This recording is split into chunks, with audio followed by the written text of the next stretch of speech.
Sobre a famosa fogueirinha da Live Buia, né?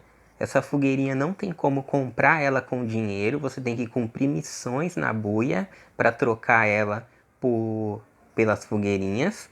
E também o streamer que recebe a fogueirinha também não ganha dinheiro nenhum. A única função dessa fogueirinha é alimentar a live, ou seja, impulsionar. Quanto mais fogueirinhas ela recebe, mais a Buia vê a live como famosa, né?